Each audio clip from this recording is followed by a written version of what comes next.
Assalamualaikum warahmatullahi wabarakatuh. Jumpa kembali di channel YouTube Asri Musdafid, channel pembelajaran, informasi, tips, dan trik. Pada video kali ini, kita akan membahas lengkap tentang latihan soal ANBK SMA tahun 2021, khusus bab materi numerasi. Tapi sebelumnya, silakan subscribe dulu channel ini dan menyalakan lonceng notifikasi agar tidak ketinggalan video terbaru. Baiklah, untuk AKM numerasi sendiri terdapat beberapa tingkatan soal, dari yang paling mudah atau LOTS sampai tingkatan soal yang paling sulit atau HOTS, Higher Order Thinking Skills.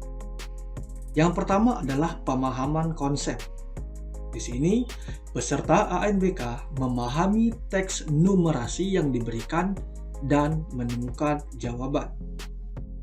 Yang kedua adalah penalaran konsep, di mana peserta ANBK memahami teks numerasi yang diberikan, melakukan penalaran antar konsep matematis, dan menemukan jawaban. Yang terakhir adalah aplikasi konsep, merupakan konsep yang paling tinggi di antara ketiga tingkatan, di mana peserta ANBK memahami teks numerasi yang diberikan, melakukan penalaran antar konsep matematis, mengaitkan dengan pengetahuan lain, misalnya biologi, fisika, sosial, dan lain-lain, dalam kehidupannya sehari-hari, dan menemukan jawaban. Kita lihat dulu untuk soal pertama merupakan pemahaman konsep. Dan ini diberikan sebuah teks dalam bentuk diagram berjudul waktu dekomposisi. Silakan teksnya dibaca terlebih dahulu.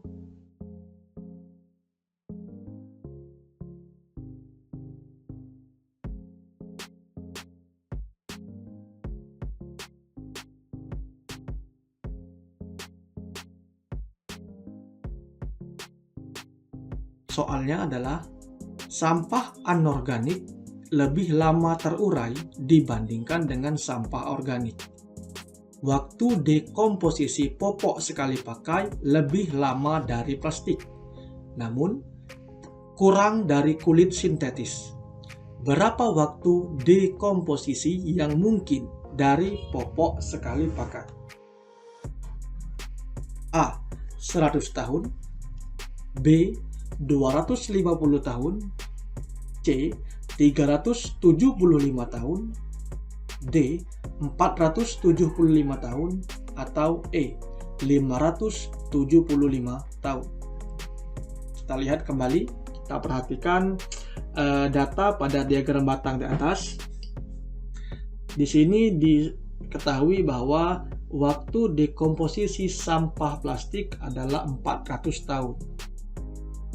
Jika diketahui waktu dekomposisi popok sekali pakai lebih lama dari plastik, maka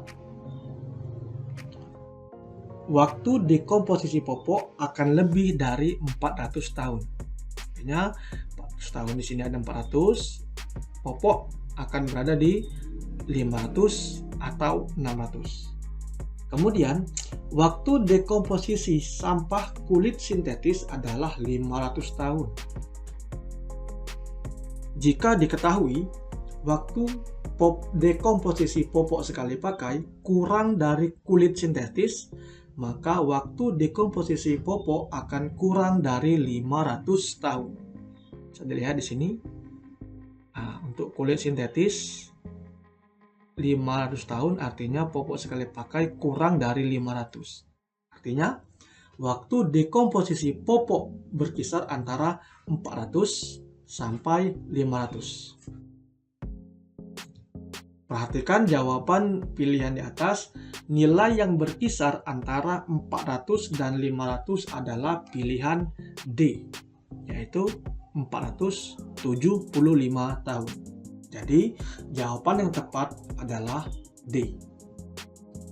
Soal kedua, aplikasi konsep. diberikan tabel waktu dekomposisi sampah organik. Silakan dipelajari dulu tabelnya.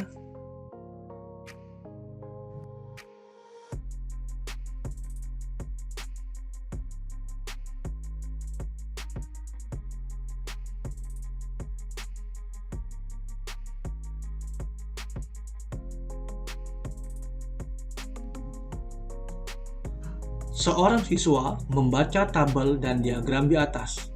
Ia menyatakan selisih waktu dekomposisi pada diagram A sama dengan diagram B. Pernyataan tersebut dikoreksi oleh guru. Manakah koreksi yang benar dari guru tersebut? A. Perhatikan jenis material sampah di kedua diagram. B. Perhatikan satuan unit waktu dekomposisi. C. Perhatikan tinggi diagram batang setiap jenis material sampah. D. Perhatikan titik nol dari sumbu diagram. Atau E. Perhatikan tabel sebelah kiri dan tabel sebelah kanan. Kita lihat kembali tabelnya. Berdasarkan tabel di atas, diketahui bahwa waktu dekomposisi kertas tisu adalah 5 minggu. Dan waktu dekomposisi kantong kertas adalah 8 minggu. Jadi, selisih waktu dekomposisi diagram A adalah 3 minggu. Kemudian diketahui bahwa waktu dekomposisi kulit jeruk adalah 5 bulan. Kemudian waktu dekomposisi sisa apel adalah 2 bulan. Jadi, selisih waktu dekomposisi diagram B adalah 5 dikurang 2, yaitu 3 bulan. Jika diperhatikan, satuan unit waktu dekomposisi diagram A tidak sama dengan diagram B, di mana diagram A satuannya adalah minggu dan diagram B satuannya adalah bulan. Dengan demikian, koreksi yang benar dari guru tersebut adalah perhatikan satuan unit waktu dekomposisi. Jadi, jawaban yang tepat adalah B. Soal ketiga, penalaran konsep. Masih dengan tabel yang sama, yaitu waktu dekomposisi sampah organik dan sampah anorganik.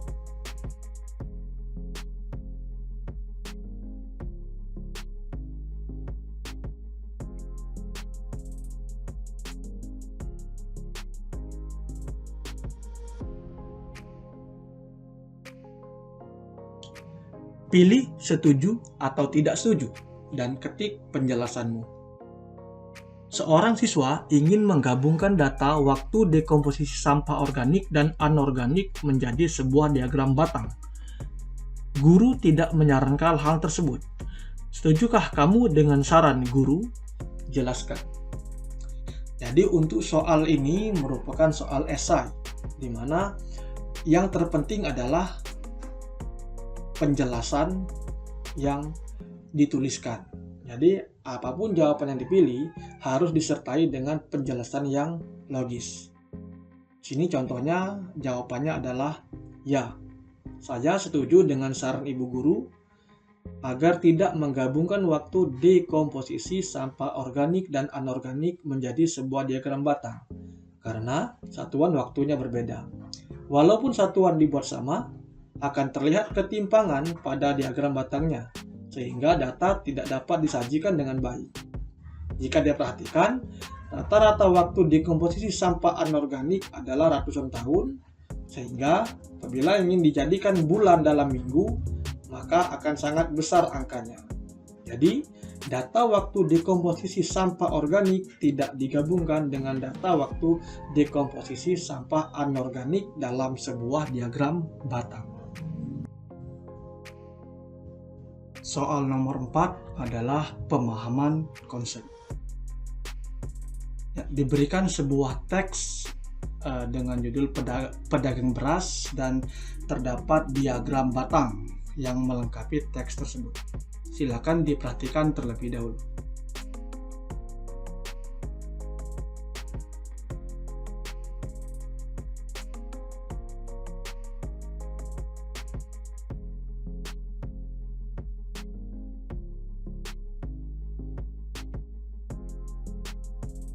Pada toko beras tersebut, jenis beras yang paling banyak terjual adalah. Kita pelajari diagram terlebih dahulu ya. Perhatikan judul. Ini judul diagramnya adalah persediaan dan penjualan beras bulan Juli. Kemudian sumbu X. Sumbu X ada jenis beras yaitu IR46, IR42, Rojo Lele, Pandan Wangi, dan beras merah. Dan sumbu Y. Sumbu Y adalah jumlah beras dalam satuan kilogram dan legenda. Dimana legenda adalah yang warna biru adalah persediaan dan warna orange adalah beras terjual. Berdasarkan diagram batang di atas diperoleh hasil sebagai berikut. Di beras IR46 terjual 180 kg. Beras IR42 terjual 80 kg.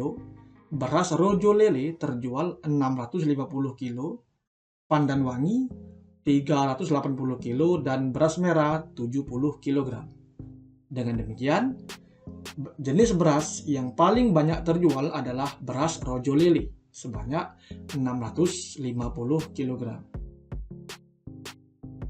Selanjutnya, soal nomor 5 adalah aplikasi konsep.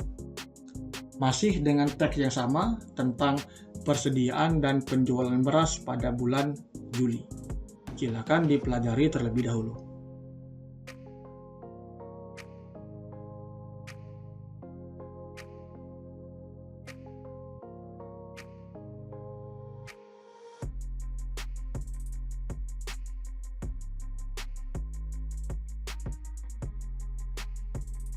Soalnya adalah berdasarkan banyak beras yang terjual, perbandingan paling sederhana antara beras IR46 dan Pandan Wangi adalah, kita lihat, IR46 beras terjual 180 sini dan Pandan Wangi terjual sebanyak 380. Karena yang diinginkan adalah banyak beras terjual, maka perhatikan diagram batang berwarna orange. Dari diagram diperoleh bahwa jumlah masing-masing adalah 180 dibandingkan dengan 380. Maka perbandingan keduanya adalah 180 per 380 disederhanakan sama-sama dibagi 20 per 20. Sehingga hasil yang paling sederhana adalah 9 berbanding 19. Nomor 6 adalah penalaran konsep. Ini adalah gambar jemuran, di mana jemuran ini merupakan jenis jemuran lipat. Silakan dipelajari dulu.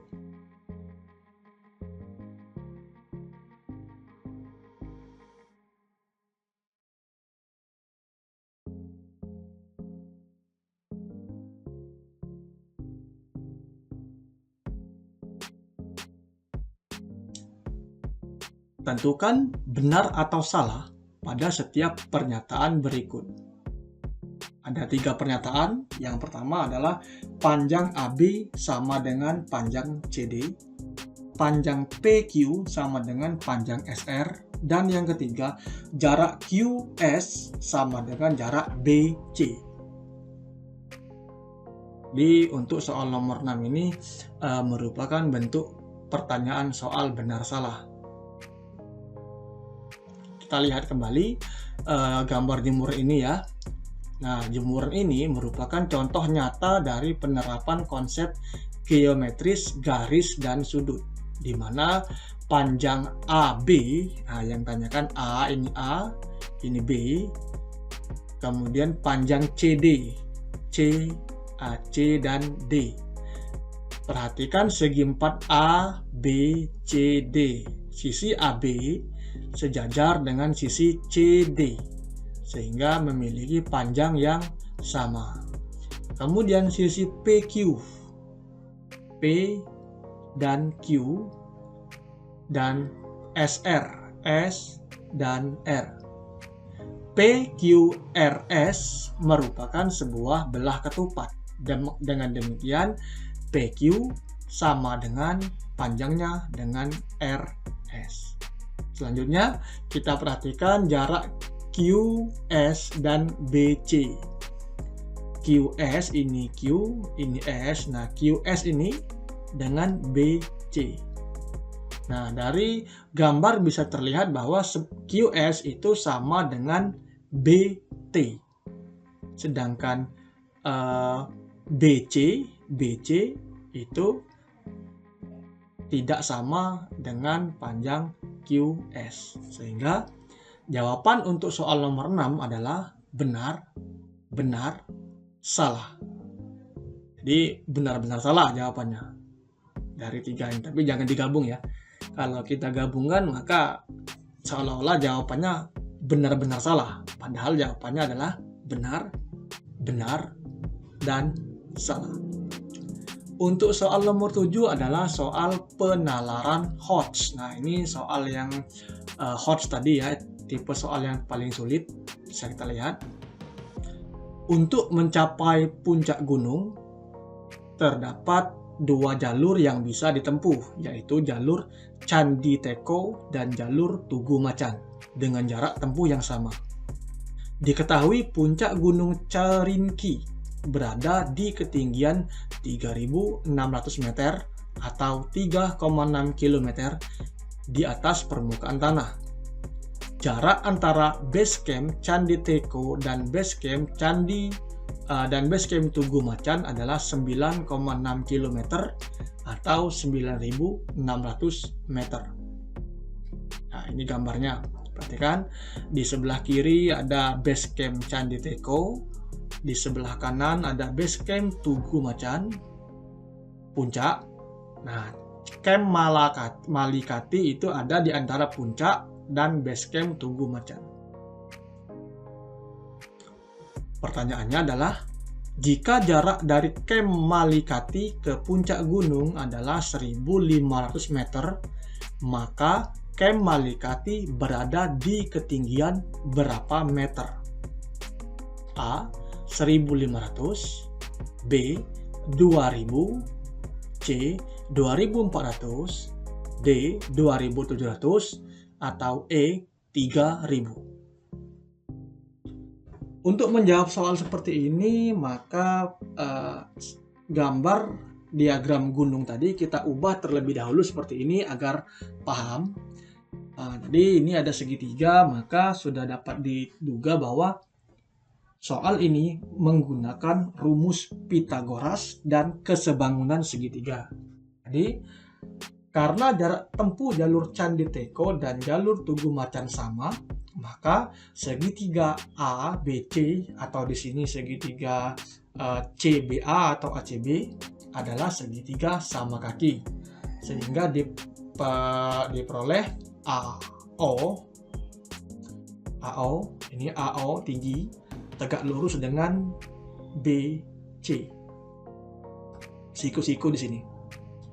Jadi CO dan OB itu panjang jaraknya sama, sehingga panjang CB adalah 9,6 km dibagi 2. Jadi masing-masing jarak CO dan jarak OB itu adalah 4.800 meter atau 4,8 km.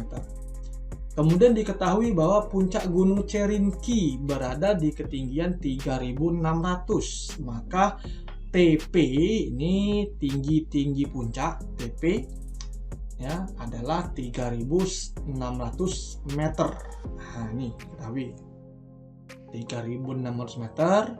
Maka dengan menggunakan teorema Pythagoras kita dapatkan sisi AB.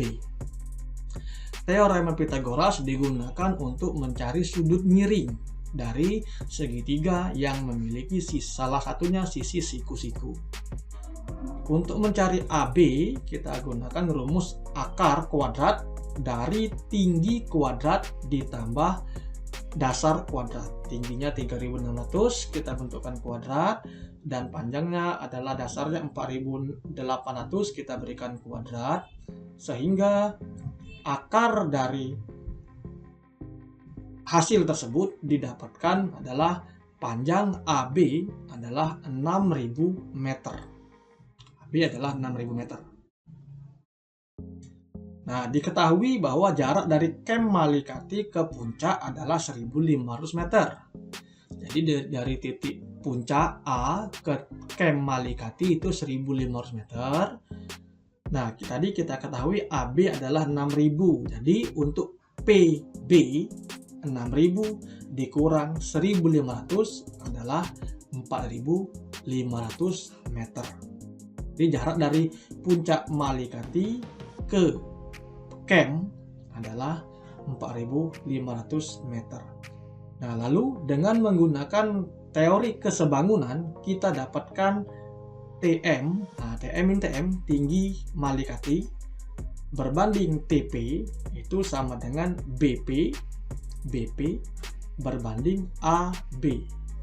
Sehingga kita dapatkan hasilnya adalah 2.700 meter. Dengan demikian, Camp Malikati berada di ketinggian 2.700 meter di atas permukaan laut, atau di sini di atas permukaan tanah. Soal. Jadi jawabannya adalah D. Untuk soal ke-8, penalaran Hodge. Ibu hendak membawa makanan ke kebun. Untuk membawanya, ibu membawa rantang 3 susun seperti pada gambar berikut. Tiap rantang akan diisi oleh makanan-makanan yang ada di dapur sampai rantang tersebut penuh. Nah, jika X adalah 10, X 10 cm, dan Y adalah 15 cm, dan diberikan tabel volume makanan sebagai berikut, maka makanan mana yang bisa dimuat di rantang ibu? Ada sayur sop, bubur ayam Manado, soto ayam Lamongan, ayam suwir bumbu rica-rica, nasi goreng spesial, nasi kuning, dan gulai ikan. Setelah membaca daftar makanan ini, tolong Ananda yang sedang belajar jangan merasa lapar. Karena soalnya baru sampai soal nomor 8, masih ada 2 soal lagi. Diketahui volume masing-masing dalam satuan cm kubik ada 2.300 pi, 1.900 pi, 2.205 pi, 300 pi, 1.500 pi, dan sampai ke 3.010 pi. Perhatikan bahwa volume satu rantang jika X dan Y sama 10 dan Y sama dengan 15 adalah V X Y kuadrat, itu menggunakan rumus volume silinder adalah V X Y kuadrat. Kita masukkan nilai X adalah 10 dan Y adalah 15, sehingga hasilnya adalah V 10 dikalikan 225, sehingga didapatkan adalah volume satu rantang adalah 2.250 pi.